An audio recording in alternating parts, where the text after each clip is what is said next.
প্রকৃতির আপন যত্নে গড়ে ওঠা এই মাছগুলো আমাদের প্রকৃতির উপহার, যেখানে স্বাদ আছে, সুস্থতা আছে, যেখানে প্রকৃতি আছে সেখানে জীবনের আশা আছে। আপনি যদি সত্যিকারের স্বাদ খুঁজে থাকেন তাহলে অবশ্যই আপনাকে এই মাছের দিকে তাকাতে হবে। কৃত্রিম নয়, ভেজাল নয়, খালবিল প্রকৃতিতে বেড়ে ওঠা এ ধরনের মাছ অনেকটাই সুস্বাদু যদি সত্যিকারের স্বাদ পেতে চান।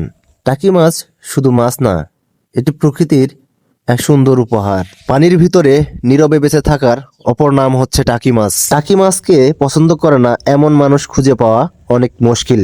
বিশেষ করে টাকি মাছের ভর্তা অনেকটাই সুস্বাদু। টাকি মাছের ভর্তা পছন্দ করে না এমন মানুষ খুঁজে পাওয়া মুশকিল।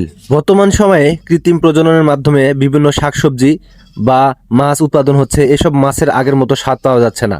তাই প্রাকৃতিক পরিবেশে যে মাছটা আসলে পাওয়া যায় এর স্বাদ তুলনা হয় না। তাই আমরা প্রকৃতির স্বাদ নিতে এবং প্রাকৃতিকভাবে মাছ, আমরা পাশের একটা পুষ্করিণী ছিল, এই পুষ্করিণীটি শুকায় আমরা আজকে মাছ ধরছি, সেই মাছগুলো আপনাকে দেখানোর চেষ্টা করলাম। আর সবাই ভালো থাকবেন, সুস্থ থাকবেন। ভিডিওটি ভালো লাগলে অবশ্যই শেয়ার করবেন। ধন্যবাদ। আসসালামু আলাইকুম।